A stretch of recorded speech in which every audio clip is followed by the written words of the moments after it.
Salut la team, bienvenue dans cette nouvelle vidéo. Alors dans celle-ci, je vous présente la nouvelle gamme de robots tondeuses de chez Mammotion. Donc à savoir que la marque revient avec 3 nouveaux modèles que je vais pouvoir vous présenter et vous comparer. Avant cela, je vais vous comparer chaque nouveau modèle de 2026 par rapport au modèle de la saison passée, ce qui va vous permettre de voir les améliorations apportées par Mammotion.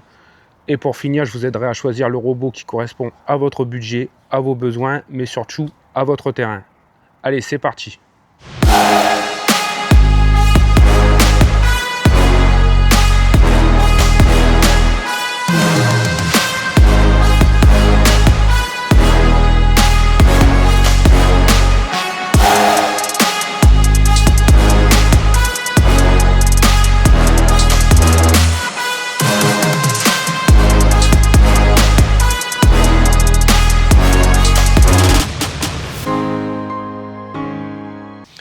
Alors on commence tout de suite avec la comparaison de la gamme Yuka Mini. Donc à savoir que cette gamme est composée de 2 versions. Donc c'est notamment ce qui va faire les différences de couleurs.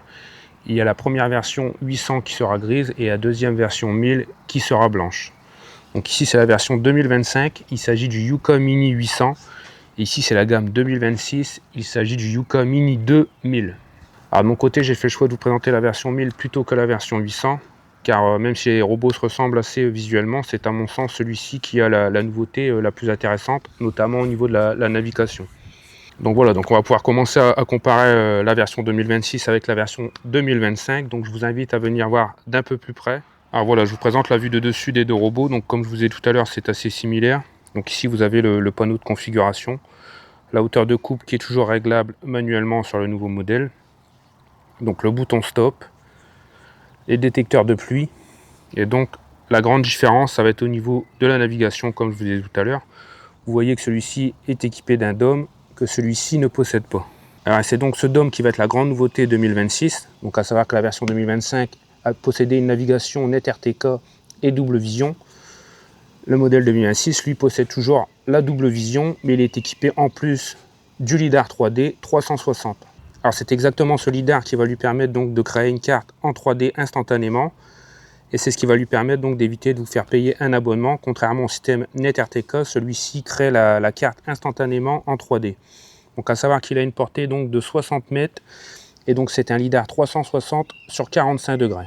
Alors on va s'intéresser aux capacités des 2 robots, donc à savoir qu'il y a des différences entre les 2 modèles. Donc sur la version 2025, celui-ci était capable de gérer jusqu'à 15 zones, contrairement à la version 2026 qui pourra gérer 10 zones.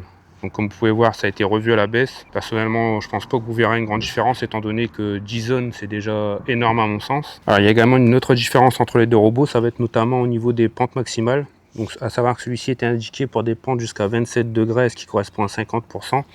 Et celui-ci est indiqué pour des pentes à 24 degrés, ce qui correspond à 45%. Donc comme vous pouvez le voir, ça a été également revu à la baisse. Donc personnellement, ça ne me choque pas, hein. Les 2 robots ont la même puissance et sont capables des mêmes choses de ce côté. C'est simplement que Mammotion a décidé de diminuer le pourcentage, étant donné que, je ne sais pas si vous avez pu voir mon test la saison passée sur le Yuka Mini 800. D'ailleurs, je vous mets le lien en haut si vous ne l'avez pas vu. Qu'on a remarqué que sur des demi-tours en pente, il avait tendance à patiner un petit peu. Donc je pense qu'ils ont simplement revu le chiffre à la baisse, donc pour pas qu'il y ait d'erreur sur les capacités du robot. Alors par contre, au niveau de la transmission, c'est l'identique pour les 2 modèles. Donc on est sur une version RWD, donc c'est-à-dire une transmission à l'arrière, donc avec 2 grandes roues dentées. Et au niveau de la batterie, c'est également l'identique. Donc on est sur 2 modèles avec des batteries amovibles de 6,1 ampères. Alors j'en profite d'être sur le dessous du robot pour vous montrer le système de roues avant. Donc on est sur des roues 4J, on appelle ça. Donc c'est des roues un peu folles qui tournent dans tous les sens. Donc et au niveau du système de coupe, on est à l'identique sur les 2 modèles. Donc sur une largeur de coupe de 19 cm, une hauteur de coupe réglable entre 20 et 60 mm. On est sur un disque central sur les 2 robots, équipé de 5 lames pivotantes, avec une puissance de moteur pour les 2 robots donc de 88 watts. On est également sur un système de plateau flottant sur les 2 robots. Donc c'est-à-dire que celui-ci suivra les mouvements du terrain pendant la tonte. Alors, il va également avoir des différences au niveau de l'efficacité de tonte entre les 2 robots. Donc à savoir que la version 2025 était capable de tondre jusqu'à 200 m² par charge et il lui fallait 230 minutes pour se recharger. Contrairement à la version 2026 qui peut tondre jusqu'à 250 m² par charge, donc c'est-à-dire 50 m² de plus, et il lui faudra 135 minutes pour se recharger, donc c'est-à-dire quasiment 100 minutes de moins. Alors voilà, on a fait un peu le tour donc des principales différences entre les deux modèles. Donc pareil, du côté de la taille et du poids, on est sur de l'identique. Donc niveau connectivité, c'est pareil, on est sur de l'identique. Donc tous les deux équipés de 4G, Wi-Fi et de Bluetooth. Ils sont tous les deux IPX6 et ils ont tous les deux une garantie donc de 3 ans. Donc le seul regret vraiment donc, que j'aurais sur la version 2026, c'est comme sur le modèle 2025 d'ailleurs, c'est que ma Motion n'a pas intégré un vrai pare-choc physique donc qui permet de détecter les obstacles. Donc bien évidemment, même si la technologie a évolué, donc je suis toujours plus rassuré, notamment quand on a des animaux et des enfants, donc d'avoir un pare-choc physique au cas où il y aura une défaillance donc d'une navigation. Alors j'en profite pour revenir sur la gamme 2026, donc entre le modèle 800 et le modèle 1000, donc qui sont pas exactement à l'identique. Donc le modèle 800 ne sera pas équipé du lidar. Il sera équipé uniquement des 3 caméras à l'avant, donc et le prix ne sera forcément pas le même. Donc pour le peu d'écart de prix, personnellement, je vous recommanderais tout de même donc de partir sur un modèle lidar, donc qui aura l'avantage d'être nettement plus précis. Alors, je finis avec un petit récap des différences principales. Donc le Yuka Mini 2000 lidar sera beaucoup plus intelligent. Il aura une navigation lidar ultra précise. Il gère mieux les obstacles, les zones et les terrains complexes. Donc en conclusion, il est beaucoup plus fiable, plus autonome et plus polyvalent. Alors contrairement au Yuka Mini 800 qui aura un système plus simple et donc moins cher, il sera plus adapté aux petits terrains faciles. Il aura une navigation par caméra moins fiable. Donc en conclusion, il sera plus basique, économique et plus utile sur un terrain simple. Alors on va pouvoir maintenant s'intéresser à la gamme Luba Mini. Donc à savoir que cette gamme est composée d'une seule version. Donc ici nous avons la version 2025, donc le Luba Mini AWD 1500. Et ici, nous avons la version 2026, donc le Luba Mini 2 AWD 1000. Donc la première différence entre les deux modèles, ça va être notamment au niveau de la capacité de tonte. Donc à savoir que celui-ci était capable de tondre des zones jusqu'à 1800 m², contrairement à celui-ci qui est recommandé pour des zones jusqu'à 1000 m².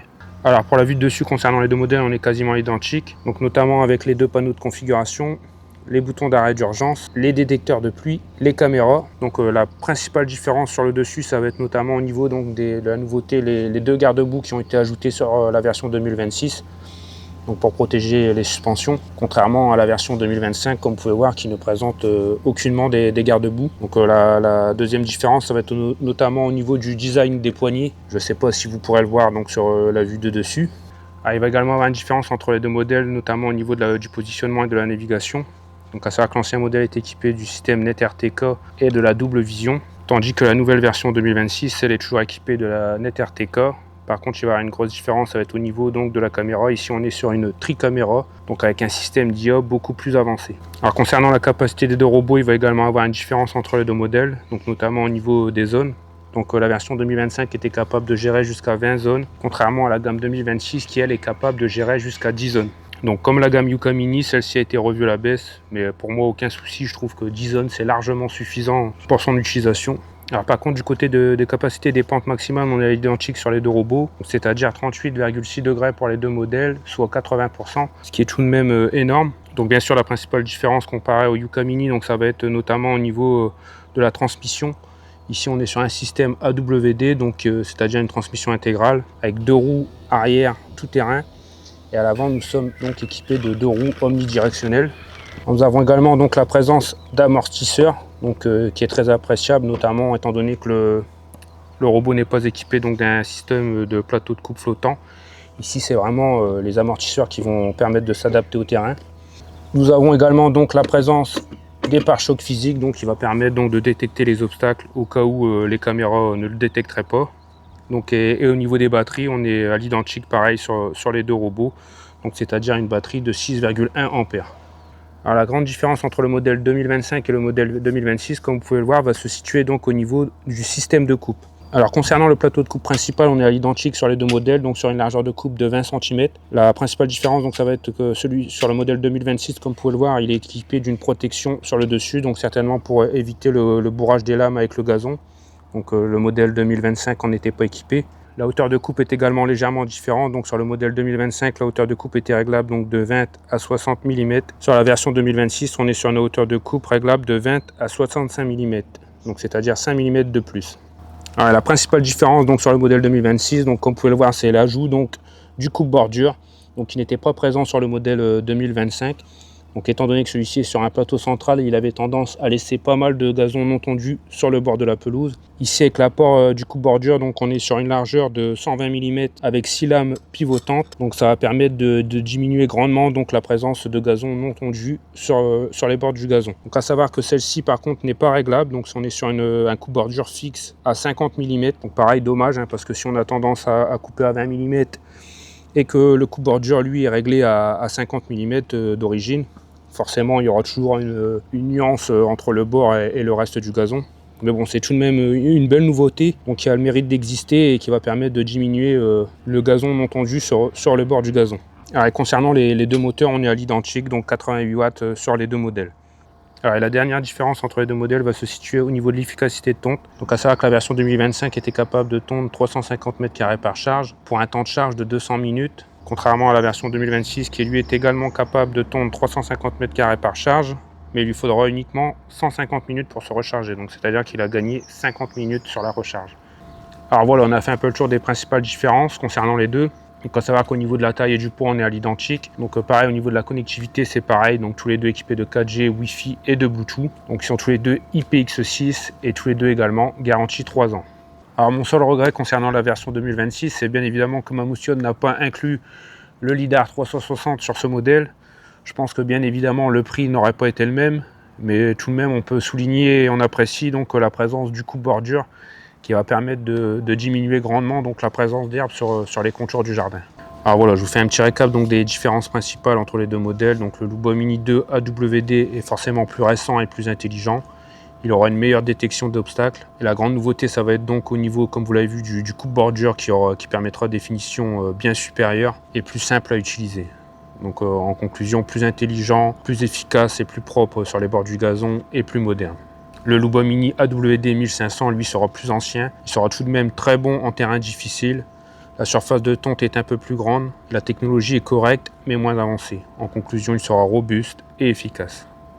Alors voilà, on va pouvoir finir la comparaison des modèles 2025 vs 2026 avec ces deux modèles. Donc même si, comme vous pouvez le voir, il ne s'agit pas vraiment donc des mêmes versions. Alors pourquoi j'ai tout de même fait le choix de vouloir comparer les deux modèles? C'est simple, c'est notamment au niveau de la technologie. L'année dernière, pour la première fois, Mamotion sortait un robot équipé donc du lidar. Donc c'était une grande révolution. Ça rendait le robot autonome, donc ce qui nous permettait donc de pouvoir éviter l'abonnement. Donc celui-ci était capable de créer la carte en temps réel. Donc c'était même le premier à proposer donc la trifusion, c'est-à-dire qu'on pouvait combiner le lidar avec le système RTK et la caméra. Donc ce qui rendait le robot encore plus précis. Donc bien évidemment pour cela il fallait opter pour l'abonnement, donc qui est offert la première année. Mais donc si on voulait poursuivre avec la trifusion, il fallait garder donc l'abonnement. Donc et dans le cas contraire, si on voulait garder un robot autonome sans abonnement, on pouvait compter donc sur le lidar. Alors c'était une grande évolution, mais ça restait tout de même réservé au terrain moyen, donc c'est-à-dire jusqu'à 1500 m². Donc avec le Luba Mini AWD 1500 lidar. Donc je dis moyen entre guillemets, car pour moi 1500 m² de pelouse, c'est déjà un grand jardin. Donc, mais je pense aux personnes qui ont 3000, 5000 m², donc qui n'avaient pas la possibilité donc, de profiter du lidar, étant donné que sur la gamme Luba classique, ils ne proposaient pas le lidar, donc ça restait simplement avec la caméra à l'avant et le système RTK. Donc là, ça va permettre donc d'étendre l'utilisation du lidar sur les grands terrains. Donc je pense que c'est encore une belle évolution. Donc ça va permettre de pouvoir comparer donc les différences, donc surtout donc pour les personnes qui ont des grands terrains, mais aussi pour ceux qui ont des terrains moyens ou petits, mais qui veulent donc accélérer la tonte du terrain, donc en passant sur un grand modèle. Alors voilà, donc c'est pour ça que j'ai décidé de comparer ces deux modèles, donc à savoir la version 2025, le Luba Mini AWD 1500 lidar, et la version 2026, le Luba 3 AWD 3000 lidar. Donc 3000 pour 3000 m². Donc à savoir que cette version 2025 était disponible en une seule version, donc le 1500 pour 1500 m². Et cette version donc 2026 est donc disponible en 3 modèles, donc 1500, 3000 et 5000. Alors voilà, donc avec la vue de dessus, on peut voir les premières différences entre les deux robots. Donc ça va être notamment au niveau du gabarit. Comme vous pouvez voir, le Luba 3 WD lidar est beaucoup plus long, beaucoup plus large. Par contre, à l'inverse, il sera plus bas que le Luba Mini AWD 1500 lidar, qui lui est équipé d'un lidar ancienne génération, donc plus haut. Donc, contrairement au nouveau modèle qui est équipé d'un petit dôme beaucoup plus bas. Donc on peut repérer également les autres différences comme sur le Luba Mini. Le Luba classique est équipé donc des garde-boue qui permettent de protéger les amortisseurs. Donc contrairement à l'ancienne version, comme sur le Luba Mini, qui celui-ci n'est pas équipé de protection de garde-boue. Donc pour le reste, les deux modèles sont équipés d'un panneau de configuration, du bouton stop, des capteurs de pluie et donc des caméras et de lidar sur le dessus. Alors voilà, on va poursuivre avec les différences au niveau de la position et de la navigation. Donc même si les deux modèles sont équipés d'un système lidar, comme on peut voir, rien qu'au visuel, on voit qu'il ne s'agit pas exactement de la même version. Donc sur le Luba Mini AWD 1500 lidar, celui-ci a une portée donc de 30 mètres, un champ de vision de 120 degrés sur 90 degrés. Alors, sur le modèle Luba 3 AWD lidar, donc on est sur un lidar qui a une portée donc de 70 mètres sur 360 degrés et 59 degrés. Alors comme toujours sur la gamme Luba, ce qu'on appréciera grandement, donc c'est la présence d'un pare-choc physique à l'avant, donc malgré la technologie lidar, RTK et caméra, donc ça permet, surtout quand on a des enfants ou des animaux, donc c'est une sécurité en plus, donc que j'apprécie grandement. Alors au niveau de la capacité des deux robots, il va y avoir une différence, donc ça va notamment être au niveau des zones gérées. Donc à savoir que celui-ci était capable donc de gérer 20 zones, contrairement au modèle 2026 Luba AWD lidar qui est capable de gérer jusqu'à 30 zones. Donc c'est énorme, hein. Personnellement je vois pas vraiment l'intérêt donc de pouvoir gérer jusqu'à 30 zones, mais bon, peut-être que certaines personnes en ont besoin et justement ça pourra leur être utile. Personnellement je pense que déjà 10 zones c'est déjà énorme, donc mais bon, si ça peut servir à certains, c'est toujours une option non négligeable.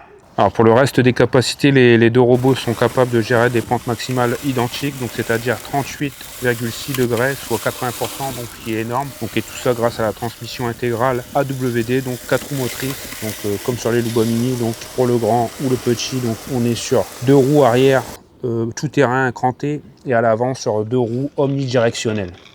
Alors pareil sur les deux modèles, hein, toujours équipés comme sur toute la gamme Luba de suspension à l'avant.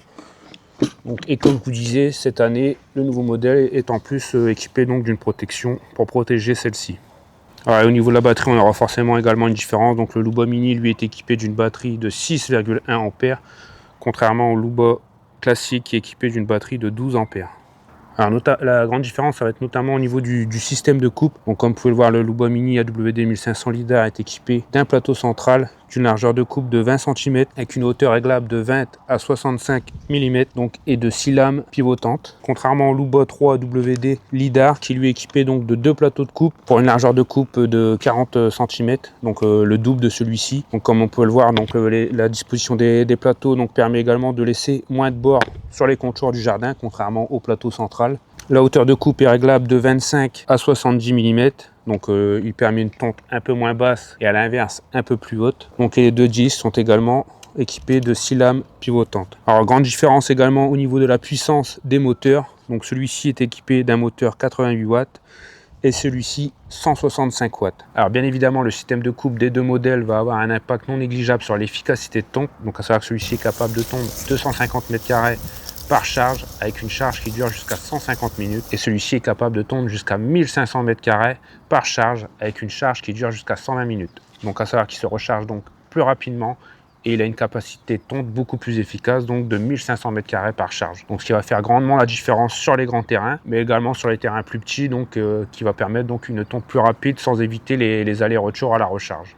Alors pour le reste, les deux modèles ont une connectivité identique, donc c'est-à-dire 4G, Wi-Fi et Bluetooth. Ils sont tous les deux IPX6 et possèdent tous les deux une garantie de 3 ans. Alors je vous fais un petit récap des différences principales entre les deux modèles. Donc le Luba 3 AWD 3000 lidar est un robot haut de gamme, très puissant, avec une navigation ultra précise, des doubles disques qui permettent une tonte très rapide. Il sera idéal pour les grands terrains et les terrains difficiles. Donc en conclusion, il est puissant, rapide et efficace sur grand terrain. Alors le Luba Mini AWD 1500 lidar est une version plus compacte. Il possède tout de même une navigation lidar et IA qui sera bien évidemment moins puissante. Son simple disque central sera moins précis et plus lent, donc il laissera pas mal de gazon sur les contours du jardin. Il sera recommandé donc pour un jardin de 1500 m² max et pour des terrains moins extrêmes. Alors en résumé, c'est la simplicité et la précision avec un budget plus serré. Alors voilà, on a fini la comparaison entre les modèles 2025 et 2026. Donc maintenant, je vais pouvoir t'aider à choisir le robot de la gamme 2026 qui correspond à tes besoins, à ton budget, mais surtout à ton terrain.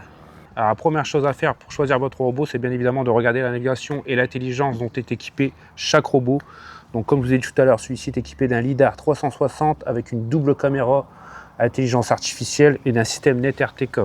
Donc c'est vraiment le must de la technologie, donc qui permet la trifusion. Donc le Luba Mini est équipé d'une tri-caméra à l'avant, d'un système net RTK sans antenne également. Par contre, il ne sera pas équipé du lidar. Et le Yuka Mini qui lui est équipé donc d'un lidar 360 et d'une double caméra avec intelligence artificielle. Donc pour moi déjà le classement, je le fais le numéro 1, donc le must. En deuxième choix, niveau technologie et de navigation et d'intelligence, et mon troisième choix. Alors dans un deuxième temps, il va falloir regarder la puissance du robot en fonction du terrain. Donc à savoir que sur le Luba classique, on est sur un véritable bulldozer, donc qui est équipé de 4 roues motrices, qui est capable de monter des pentes jusqu'à 80% et qui est capable aussi également donc de monter des obstacles de 8 cm. Donc on enchaîne avec le Luba Mini qui lui est également un bulldozer, donc miniature. 4 roues motrices également et également capable de monter des pentes jusqu'à 80% sans aucun souci. Donc à l'inverse, ici sur le Yuka Mini, on est sur un robot qui possède uniquement 2 roues motrices. Donc il sera ok pour des terrains plats ou un peu vallonnés, mais là vraiment on n'est pas sur un robot tout terrain. Alors je vous fais mon classement en fonction de la puissance des robots sur des terrains compliqués bien évidemment. Donc le numéro 1, le numéro 2 et le numéro 3. Donc bien évidemment, si vous avez un terrain légèrement vallonné ou plat, il n'y aura aucun souci avec le Yuka Mini et ses 2 roues motrices. Alors le troisième point à s'intéresser, donc ça va être au niveau du système de coupe. Donc comme on l'a vu tout à l'heure sur le Luba classique, on est sur un double plateau avec une largeur de coupe de 40 cm. Comme on peut le voir, il laisse très peu de place sur les bords, donc ça va permettre une tonte assez précise sur les contours du jardin. Donc avec son double plateau, une tonte ultra rapide, donc idéale pour les grandes superficies. Voilà, au niveau du Luba Mini, donc on est sur un plateau central de 20 cm, donc équipé de 6 lames pivotantes. Et la grande nouveauté, donc comme on l'a vu, donc c'est le coupe-bordure sur le côté équipé de 3 lames pivotantes. Bon, il n'est pas réglable en hauteur, donc il est fixe à 50 mm, mais c'est déjà un très bon point. Donc comme vous pouvez le voir, il permet donc de limiter sur le côté, contrairement à ce côté-là. Il va vous permettre donc de laisser très peu de gazon sur les contours du jardin. Et le dernier, donc c'est le Yuka Mini, donc qui est équipé d'un plateau central de 19 cm avec 6 lames pivotantes. Mais comme vous pouvez le voir, donc l'inconvénient c'est qu'il va laisser pas mal de bords sur les côtés du gazon. Donc mis à part si vous avez bien évidemment des terrasses à plat au niveau du gazon, il va pouvoir enjamber et faire une coupe bord à bord sans aucun souci. Mais si c'est pas le cas, si vous avez des massifs ou des terrasses en hauteur, comme vous pouvez le voir, il va laisser pas mal de bords sur les contours du jardin. Donc ici je refais mon top 3. Donc numéro 1, le Luba classique pardon. En deuxième choix, le Luba Mini grâce à son coupe-bordure sur les côtés. Et troisième choix, le Yuka. Alors le troisième point à vérifier, ça va bien évidemment être la surface de tonte. Donc sur ce modèle, il existe 3 modèles, donc un 1500, un 3000 et un 5000, donc pour 5000 m² max. Sur ce modèle, on est à 1000 m² et sur ce modèle, on est à 1000 m² également. Donc de ce point de vue-là, numéro 1, toujours le Luba classique. Pour les deux autres, donc égalité sur ce domaine. Alors bien évidemment, le dernier point à vérifier, c'est le prix. Donc il va falloir faire en fonction de votre budget. Donc ici on est sur un robot d'environ 2700 € pour le modèle 3000. Donc ici on est sur un modèle qui coûte environ 1500 €. Et ici on est sur un modèle qui coûte 1300 €. Donc à savoir qu'il existe un modèle plus petit, donc le 800, qui sera à peu près à 1000 €. Mais qui ne sera pas, comme je vous ai dit, équipé du lidar. Donc pour moi à 300 €, même si je sais que 300 € c'est pas rien. Vaut mieux opter plutôt pour la version lidar que partir sur la version caméra classique. Donc et pareil, sur ce modèle, il y a la version 1500 qui sera moins chère, aux alentours de 2300 €. Donc et évidemment la version 5000 qui sera plus près des 3000. Donc voilà, vous avez les différences de prix. Donc là au niveau prix, forcément le numéro 1 ce sera celui-ci, le numéro 2 et le dernier. Alors je vous fais un petit récap des différences principales entre les 3 modèles. Donc à savoir que le Luba 3 AWD lidar est un robot haut de gamme qui sera conçu pour des terrains très complexes avec des pentes extrêmes, avec une surface pouvant aller jusqu'à 5000 m², une navigation trifusion, donc c'est-à-dire lidar, RTK et caméra. Par contre, le prix sera forcément élevé. Ensuite, vous avez le Luba 2 AWD 1000 qui lui est plutôt milieu de gamme, qui permet également des tontes sur des terrains difficiles et en pente, des surfaces jusqu'à 1000 m². Il sera équipé donc uniquement de la système RTK et caméra pour un prix moyen. Et pour finir, vous avez le Yuka Mini 2 AWD 1000 qui est plutôt entrée de gamme pour des terrains simples à moyens, surface jusqu'à 1000 m². Il sera uniquement composé donc du lidar et des caméras. L'avantage, ce sera son prix bas. Alors bien évidemment, il y aura un test en conditions réelles pour chacun de ces 3 robots. Ils seront testés dans différentes situations et sur différents terrains. Donc je commencerai sur un test de plusieurs semaines avec le Luba 3. Ensuite, j'enchaînerai sur le Luba 2 Mini. Et ensuite, je finirai avec le Yuka Mini 2. Alors voilà, j'espère que cette vidéo de présentation de la gamme 2026 de chez Mamoution t'a plu. N'hésite pas à t'abonner sur mes réseaux, à rejoindre le groupe Facebook Entraide pour un beau gazon. On se dit rendez-vous dans une prochaine vidéo. Ciao et vive le vert!